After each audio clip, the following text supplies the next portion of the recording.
Menteri terbabit rasuah salah guna kuasa akan dipecat serta-merta, kata Perdana Menteri.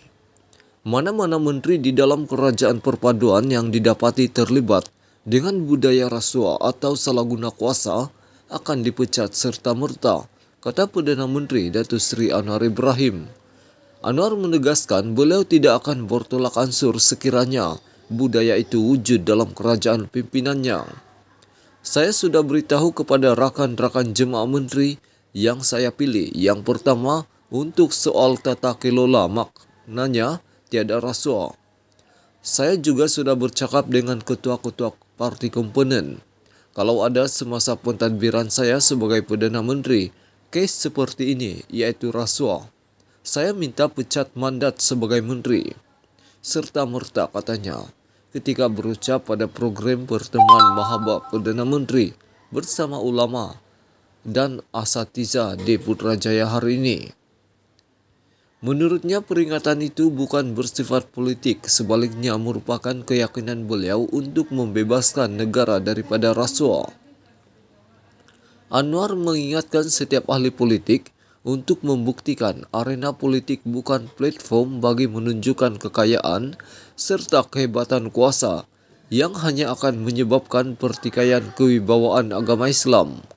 Saya mahu buktikan ada anak Melayu gunakan kuasanya untuk membela Islam. Saya mahu buktikan ada anak Melayu guna prinsip rahmah dan keadilan untuk ditegakkan di Malaysia. Kita kena sentiasa waspada agar perpecahan dapat dielakkan, katanya.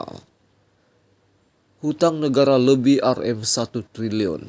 Dalam pada itu, Anwar berkata beliau juga akan memastikan badan-badan seperti Jabatan Peguam Negara dan Suruhanjaya Pencegahan Rasuah Malaysia (SPRM) sentiasa telus dalam menjalankan tugas.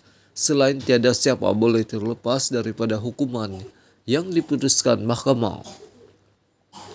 Perdana Menteri berkata beliau diberikan mandat mentadbir negara dalam keadaan hutang melebihi RM1 triliun yang memerlukan tata kelola yang baik. Saya diberi mandat dalam hutang yang lebih RM1 triliun daripada agensi yang diteliti, di mana bocor dan tirisnya, dan ini bukan fitnah. Saya kerja kuat teliti fail-fail dan beberapa projek kita tangguhkan, teliti semula atau batalkan.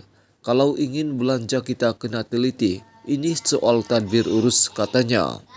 Justru katanya soal mengurus negara harus dilaksanakan dengan ketertiban dan mengikut peraturan yang betul. Saya ingat umpamanya diluluskan dengan spontan, projek tempatan banjir dan syarikat-syarikat dipertikai tidak dijawab. Saya minta ditangguhkan dan diteliti semula. Saya akan ke Kementerian Keuangan esok untuk teliti perkara itu, katanya. Menambah isu kelulusan projek tempatan banjir itu benar dan bukannya fitnah.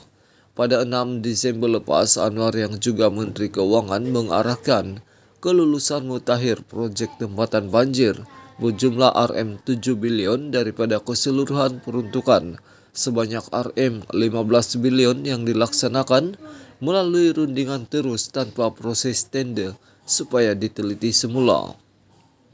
Sementara itu beliau mahukan peranan institusi Islam tradisional seperti Mahat Tahfiz dan pondok terus diperkasakan sebagai benteng pertahanan negara. Pesantren dan pondok kena hidupkan semula supaya jadi benteng pertahanan, bukan pusat timbulkan kekacauan, kegalauan atau kekeliruan pemikiran, katanya.